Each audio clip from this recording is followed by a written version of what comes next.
ہماری زبان نہایت گندی، ہمارے اخلاق نہایت گندے. مسجد میں بیٹھ کر، ایک صاحب کو میں نے کل دیکھا مسجد میں بیٹھا ہے، عصر کی نماز کے بعد ہاتھ میں تسبیح ہے، مجھے معاف کیجئے گا، ہاتھ میں تسبیح ہے، سر پر ٹوپی ہے، داڑھی لمبی ہے، کرتا میں ملبوس ہے، لمبا کرتا، ایسا محسوس ہو رہا ہے کہ وہ حاجی ہے.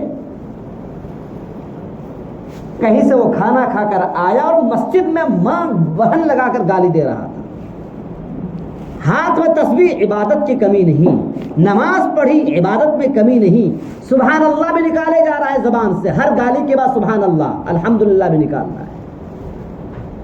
تو عبادت میں کمی نہیں ہے آپ لوگوں کی، عبادات آپ کی بہت اچھے ہیں، لیکن کیا وہ عبادتیں آپ کی قبول ہو رہی ہیں؟ اس پر غور کرنا ہے ہمیں. ہماری پیشانی پر نشان پڑ رہا ہے، ہمارے ہاتھوں میں تسبیحات ہیں، ہم اللہ کے راستے میں نکل رہے ہیں، ہم مسجدوں کے پابند ہیں، لیکن یہ ساتھ میں غور کرنا ہے کہ ہمارے اخلاق کتنے اچھے ہیں. کیا ہمارے اخلاق سے ہمارے گھر والے مطمئن ہیں؟ کیا ہمارے اخلاق سے ہمارا پڑوس مطمئن ہے؟ کیا ہمارے اخلاق سے ہمارے گاؤں والے متاثر ہیں؟ اگر نہیں ہیں تو ایسی عبادتیں کس کام کی ہیں؟ مسجد کے اندر ہوں اللہ والے ہوتے ہیں، مسجد کے باہر نکل گئے دیندار نہیں دنیا دار بن جاتے ہیں، دوسروں کے حقوق کو لوٹتے ہوئے ہم نظر آتے ہیں. تو اللہ کے نبی نے دونوں طرح کی باتیں فرمائی تھی. اپنے عبادات کو درست کرو، لیکن عبادات کو درست کرنے کے لیے ضروری ہے کہ آپ کے معاملات درست ہونے چاہیے، آپ کے اخلاق درست ہونے چاہیے. اللہ کے نبی صلی اللہ علیہ وسلم نے اخلاق کو چھت سے مثال دی، چھت سے تشبیہ دی ہے. نماز ایک دیوار ہے، روزہ ایک دیوار ہے، حج ایک دیوار ہے، زکوٰۃ ایک دیوار ہے.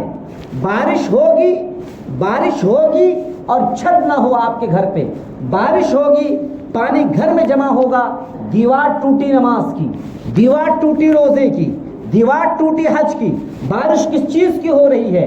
گندگی کی بارش ہو رہی ہے، غیبتوں کی بارش ہو رہی ہے، چغلی کی بارش ہو رہی ہے، خلفشار کی بارش ہو رہی ہے.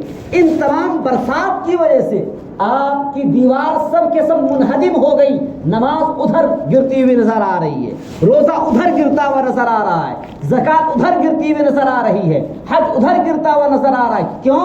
اخلاق کی دیوار نہیں ہے اوپر، اخلاق کی دیوار نہیں ہے اوپر. ہمارے نبی نے فرمایا بعثت لأتمم مکارم الاخلاق، میری بعثت دنیا میں اس لیے ہوئی ہے تاکہ آپ کے اخلاق کو مکمل کروں. اور کوئی بھی گھر بغیر چھت کے مکمل نہیں ہوتا ہے. اگر گھر کو مکمل کرنا ہے تو چھت ڈالنا پڑے گا آپ کو. اور اللہ کے نبی فرمان ہے کہ مجھے بھیجا گیا ہے تاکہ آپ کے اخلاق کو مکمل کروں. اور مکمل کیسے؟ کیریکٹر کو مکمل کرو گے تو آپ کی عبادتوں کا ایک گھر تیار ہوگا. آج ہو کیا رہا ہے؟ جو چھت ہے وہ ختم ہے، وہ اڑی ہوئی ہے. نماز کی پابندی ضرور ہم کر رہے ہیں، لیکن جو ہمارے کیریکٹر خراب ہیں، ہمارے اخلاق خراب ہیں، ہمارا کردار خراب ہے، ہماری زبان گندی ہے، ہمارا ہاتھ گندا ہے، ہمارے پیر گندے ہیں، ہمارا پیٹ گندا ہے، ہماری زبان گندی ہو چکی ہے. عبادات ضرور کر رہے ہیں اور ہم یہ سوچ رہے ہیں کہ ہم اپنی نماز کے بلبوتے پر جنت پہنچ جائیں گے، جبکہ آپ کی عبادتیں خراب ہو رہی ہیں. آپ عالم الغیب نہیں ہیں، آپ کل کیا ہونے والا آپ کے ساتھ آپ کو پتہ نہیں. آپ بس اس خام خیالی میں ہیں کہ ہم عبادت تو کر رہے ہیں، ہم نماز تو پڑھ رہے ہیں، ہم ضرور جنت جائیں گے. لیکن کیا کبھی آپ نے غور بھی کیا ہے ہماری نماز ختم تو نہیں ہو رہی کسی غلط الفاظ کے نکالنے کی وجہ سے؟ ہماری عبادات تو ختم نہیں ہو رہی ہیں غلط جملے استعمال کرنے کی وجہ سے. آج کے وقت میں آپ کو صاف بتاؤں، آپ کے سامنے گندگی ہو رہی ہے لیکن آپ روکنے کی ہمت نہیں کر پاتے ہو. اللہ کے نبی صلی اللہ علیہ وسلم نے فرمایا ہے آپ کے سامنے اگر کوئی غلط کر رہا ہے، کیا یہاں پر کوئی ایسا بیٹھا ہوا ہے جو صاف جا کر ٹوکے ان کے ہاتھ کو پکڑ لے کر آپ سے چھوٹے ہوں؟ تو ہم نے لوگوں کو یقیناً نماز کی دعوت دی، لیکن کیا اپوزٹ ہم نے دوسروں کو نماز کی دعوت دی، لیکن کیا ہمارے گھر میں ہماری ہمت پیدا ہوئی کبھی ہم نے اپنے باپ کو نماز کی دعوت دی؟ ہم نے گھر کے باہر اپنے آپ کو دیندار تو بنایا، لیکن گھر کے اندر کیا ہم نے اپنی بیوی کو ٹوکا؟ ہم نے گھر کے باہر اپنے آپ کو ثابت تو کیا کہ میں بزرگ ہوں، لیکن گھر کے اندر کیا ثابت کیا اپنے آپ کو کہ میں کتنے پانی میں ہوں؟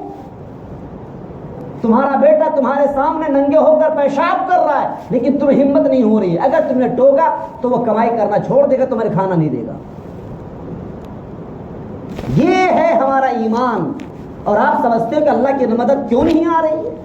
اللہ کی رحمت کیوں نہیں آ رہی؟ کیسے نازل ہوگی؟ ہم نے اصلاح کا کام کیا ہے، دوسروں کا اس کی اصلاح کی ٹھیکیداری ہم نے لی ہے، اپنے گھر کو ہم نے چھوڑ دیا ہے۔ اور یہ ہر ایک کے گھر کی بات، میں اپنے سے لے کر آپ تک کی بات کر رہا ہوں، ہر ایک کے گھر کی یہ باتیں ہیں۔ اگر ان سے کہا جائے کہ اپنے گھر کی اصلاح کرو، اپنے بیٹے کو سدھارو، کیا کیجیے گا؟ بیٹا ہے، بات سمجھتا نہیں ہے۔ آخر وہی بیٹا آپ نے پالا ہے، پوسا ہے، آپ نے پیدا کیا ہے۔ آپ دوسروں کو جس طرح سے نماز کے لیے بلاتے ہو، کیا آپ نے اپنے بچوں کو کبھی دعوت دی؟ یہ سوچنے کی بات ہے۔ اس کی وجہ کیا ہے؟ آپ کے اخلاق درست نہیں ہیں، اسی لیے آپ کے گھر والے آپ کے سے متاثر نہیں ہیں۔ آپ کے اخلاق گندے ہیں، اسی لیے آپ کی بیوی آپ سے متاثر نہیں۔ آپ کے اخلاق گندے ہیں، آپ کی زبان گندی ہے، اس لیے آپ کا بیٹا آپ سے متاثر نہیں ہے۔ آپ نے دوسروں کو وقت دیا ہے، لیکن اپنے بال بچوں کو وقت نہیں دیا، اپنی بیوی کو وقت نہیں دیا، اپنے ماں باپ کو وقت نہیں دیا۔ آپ نے دوسروں کو وقت ضرور دیا، دوسرے لوگ آپ کی بات مان رہے ہیں، لیکن آپ کے گھر والے آپ کی بات نہیں مان رہے ہیں۔ کیا کبھی ہم نے اس بات پر غور کیا؟ نہیں کیا۔ آج کیا ہو رہا ہے؟ اللہ کے نبی ایک طرف فرما رہے ہیں نماز خود پڑھو، لیکن دوسری طرف فرما رہے ہیں مسلمانوں کی مثال ایک دوسرے مومن کی مثال اس طرح سے ہے، اگر ایک مومن کے پیٹ میں درد ہے تو دوسرے مومن کے پیٹ میں درد محسوس ہونا چاہیے۔ اگر ایک صاحب کی طبیعت خراب ہے تو دوسرے صاحب کو محسوس ہونا چاہیے کہ میری طبیعت خراب ہے۔ اگر آپ کے پڑوس میں کوئی بلبلا رہا ہے، کوئی تڑپ رہا ہے، تو آپ کو محسوس ہونا چاہیے کہ میرا بیٹا رو رہا ہے۔ آپ کے گھر کے بازو میں اگر کوئی انسان پیاس کے مارے تڑپ رہا ہے تو آپ کو محسوس ہونا چاہیے کہ میرا حلق سوکھ رہا ہے۔ یہ ہے ایمان، اس بات کو یاد رکھیے گا۔ اگر یہ سب چیزیں ہمارے پاس نہیں ہیں، یاد رہے کہ عبادات پر ہم سر پہ سر مارے چلے جائیں گے، لیکن اللہ قبول نہیں فرمائے گا۔ حدیث شریف بھری پڑی ہیں، صحیح پکا مسلمان وہی ہے، سب سے بہترین ایمان اسی کا ہے جس کی زبان محفوظ رہے، جس کے ہاتھ محفوظ رہیں۔ کم ہی حدیثیں ایسی آتی ہیں جس کی جہاں پر کہ اشارہ کیا گیا ہو کہ بہترین مسلمان وہی جو نفل نماز کی پابندی کرتا ہو، یہ کم حدیثیں اس طرح کی آتی ہیں۔ لیکن آج ہم نے کیا کیا؟ نوافل کی کثرت ہم نے کی، لیکن جس بات پر ہمارے نبی نے اکثر احادیث مبارکہ میں، آپ بخاری اٹھا لیجئے، مسلم اٹھا لیجئے، بڑی بڑی حدیثوں کی کتابیں آپ کے سامنے لا کر رکھ دوں گا نا، اٹھا نہیں پاؤ گے، اتنی بڑی بڑی کتابیں جو علماء کرام مطالعہ کرتے ہیں اور پڑھتے رہتے ہیں۔ اکثر ابواب، اکثر احادیث اس بات کی دلیل بنتی ہیں اپنے اخلاق کو درست کرو۔ صحیح پکا مسلمان وہی ہے جس کا ایمان، جس کے اخلاق اچھے ہوں۔ اکثر احادیث اس بات پر غمازی کرتی ہیں، اشارہ کرتی ہیں۔ اسی نبی کو ہم مانتے ہیں، کہاں ہیں ہمارے اخلاق؟ کتنے ایسے ہیں جو آپ کے گاؤں میں تڑپ رہے ہیں، کیا کبھی آپ نے ان کا جائزہ لیا؟ اسراف ہو رہا ہے نا۔ ایک شادی سے میں کل آیا، پتہ یہ چلا کہ اس میں لاکھوں لاکھ روپے خرچ کیے گئے ہیں اور کتنے 100 لوگوں کا کھانا برباد پھینکا گیا ہے۔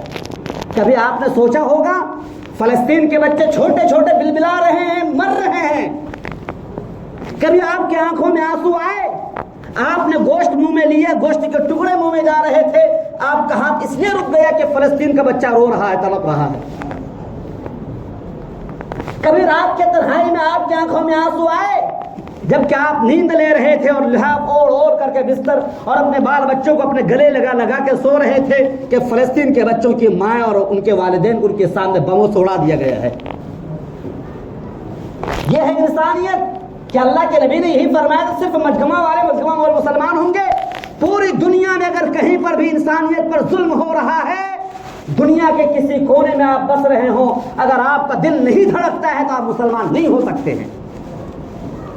لیکن افسوس کی بات تو یہ ہے، نکڑوں میں، بازاروں میں بیٹھ کر ہم دنیا کی باتیں کر رہے ہیں، لیکن اس وقت غزہ کے مسلمانوں پر کون سا ظلم ہو رہا ہے ہمارے ہاتھ نہیں اٹھتے ہیں پروردگار کے سامنے، اے اللہ ان چھوٹے چھوٹے بچوں پر تو رحم فرما اور مسلمان غزہ پر تو رحم فرما، کبھی ہمارے ہاتھ نہیں اٹھتے ہیں۔ آپ جواب نہیں دے پائیں گے پروردگار کے سامنے جب یہ بچے آپ کے گریبان کو تھامیں گے اور کہیں گے پروردگار میں اس لیے رو رہا تھا کہ مجھے بھوک لگ رہی تھی، مجھے بموں سے ڈر نہیں لگ رہا تھا، مجھے گولی اور بارود سے ڈر نہیں لگ رہا تھا، مجھے ڈر لگ رہا تھا کہ میں بھوک سے مر جاؤں گا۔ یہ میرے آنسو کے جو قطرے ٹپک رہے تھے بھوک کی وجہ سے کہ میں چھوٹے چھوٹے بچے میں برداشت نہیں کر پا رہا ہوں۔ میرے سامنے تو میرے گھروں کو اڑا دیا جا رہا ہے، اور آج شادی کے نام پر لاکھوں لاکھ روپے خرچ کر رہے ہیں، اور آپ سے جب کہا جاتا ہے کہ فلسطینی مسلمانوں کے ڈونیٹ بھیجو، اس وقت آپ کہتے ہو کہ میں اس وقت مخلوط چل رہا ہوں۔ یہ ہے انسانیت۔ لوگوں اللہ کی مددیں نہیں نازل ہو سکتی ہیں۔ اللہ تعالیٰ اس وقت پوری دنیا میں جو سب سے مضبوط اور مستحکم اور قوی ایمان اگر کسی کا ہے تو غزہ کے مسلمانوں کا ایمان ہے۔ ہمیں سبق لینا چاہیے وہاں کے ایمانوں سے، ہمیں سبق لینا چاہیے وہاں کے مسلمانوں سے۔ نماز پڑھ رہے ہیں، اوپر سے گولیاں بمباریاں ہو رہی ہیں۔ 500 افراد پرسوں رات 3 بجے کو گرفتار کر لیا گیا، جس کو کہ گلوبل سموتھ فلوٹیلا کے نام سے، جبکہ پوری کی پوری دنیا سو رہی ہے، غزہ کے مسلمانوں پر ظلم ہو رہا ہے۔ پوری دنیا سے 500 لوگ نکلے 46 کشتیوں پر سوار ہو کر، جبکہ پورے کے پورے راستے بند کر دیے گئے، فلسطینی مسلمانوں کو گھیر لیا گیا۔ مصر جو کہ مسلمانوں کا ملک ہے وہاں پر راستہ بند کر دیا گیا۔ جو ٹرکیں کھانے سے، پانی سے، دوائیوں سے بھری پڑی تھی، ان ٹرکوں کا راستہ مسلم ممالک نے بند کر لیا، تو ان کی مدد کرنے کے لیے غیر مسلم نکلے تھے۔ لیکن ہوا کیا کہ پرسوں رات 3 بجے ان کو گرفتار کر لیا اسرائیل نے۔ لیکن کیا کبھی ہمارے ہاتھ اٹھے سینیٹر مشتاق کے لیے؟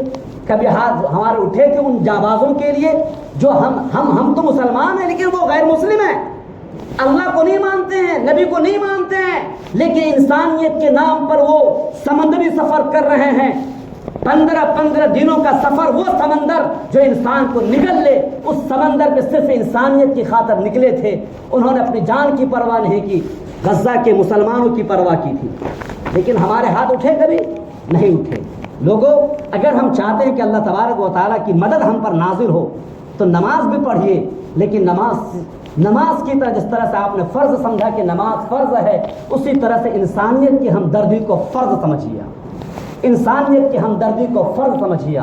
اور جب تک غزہ کے مسلمانوں کی جنگ بندی نہ ہو تب تک ہمارے اور آپ کے ہاتھ اٹھتے رہنے چاہیے۔ ایسا نہ ہو قیامت کے روز پروردگار ہمارے گریبان کو پکڑے اور ہمارے عبادات کو ہمارے منہوں پر مار دے۔ اللہ